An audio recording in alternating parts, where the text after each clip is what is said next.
Shalom Bapak Ibu saudara kasih dalam Tuhan, haleluya. Bersyukur hari ini kembali kita bisa beristirahat setelah melakukan aktivitas sepanjang hari. Rabu 14 Desember 2024 kembali kita akan merenungkan firman Tuhan dalam renungan malam mengenai refleksi kita dalam merayakan Natal.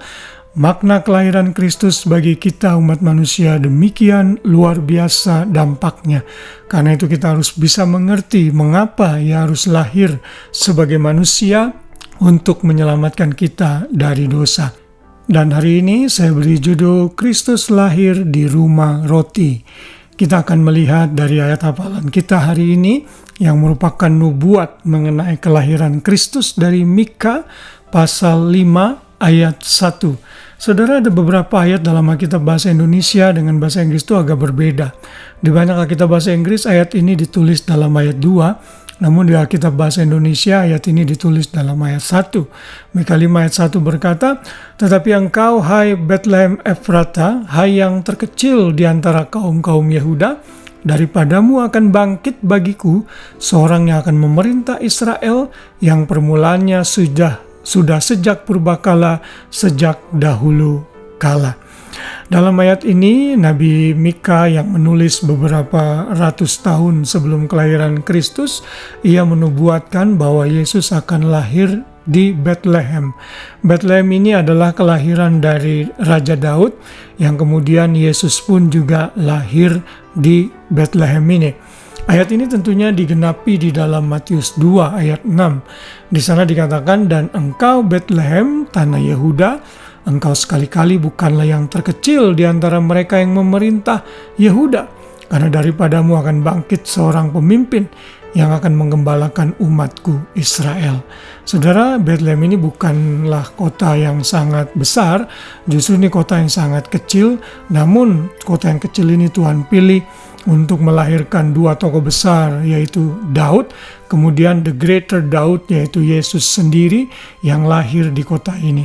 Saudara, kota Bethlehem ini ada di sebelah selatan dari Yerusalem, dan kota ini, saudara, memiliki pertanian yang sangat-sangat baik sekali. Karena itu ada nama Bethlehem Efrata, itu artinya fruitful. Karena di dalam kota ini terkenal dengan banyak perkebunan anggur dan juga perkebunan olive atau olive tree yang sangat berguna, produk pertanian sangat berguna di Israel. Bisa dimakan minyaknya, juga dimakan buahnya. Saudara, jadi Bethlehem dipilih oleh Bapa untuk melahirkan Kristus sebagai Tuhan dan Juru Selamat, sebagai Mesias tentunya. Juga ayat yang tadi digenapi juga dalam Yohanes 7 ayat 42 yang berkata, "Karena kitab suci mengatakan bahwa Mesias berasal dari keturunan Daud dan dari kampung Bethlehem, tempat Daud dahulu tinggal." Saudara, kalau kita mau mengartikan arti dari kata Bethlehem, Beth itu artinya rumah, Lehem itu artinya roti.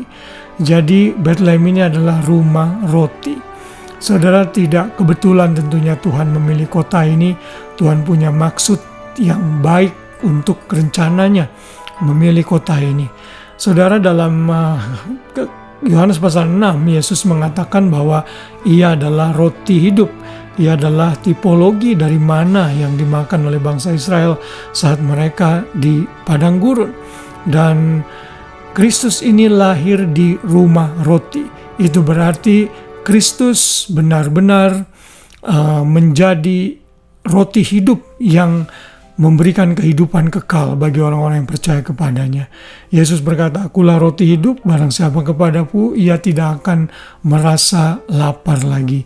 Jadi setiap orang yang sudah percaya dan menerima Yesus, dia adalah sumber kehidupan. Dia roti hidup itu sendiri, karena juga dia lahir di kota Bethlehem. Kita bersyukur tentunya bahwa setiap orang yang percaya kepada Tuhan Yesus itu akan menerima hidup yang kekal. Dia akan merasa kelaparan dan kekurangan lagi.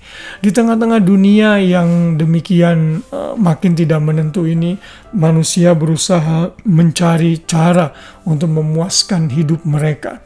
Namun kepuasan yang mereka dapat itu mereka coba cari dengan hal-hal yang temporary, hal-hal yang sementara. Mereka lupa ada Juru Selamat, Mesias yang sudah lahir di rumah roti, di mana dia siap memberikan makanan rohani kepada kita, sehingga kita merasa kenyang dan hidup dalam berkelimpahan.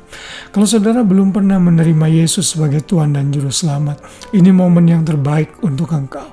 Terima dia, maka engkau akan merasa kenyang, dipenuhi, dan tidak merasa kekurangan lagi dari segi rohani. Karena di dalam diri manusia ada satu kekosongan yang perlu diisi, dan kekosongan itu hanya didapat di dalam Kristus Tuhan yang adalah roti hidup itu sendiri. Mari selalu bersyukur.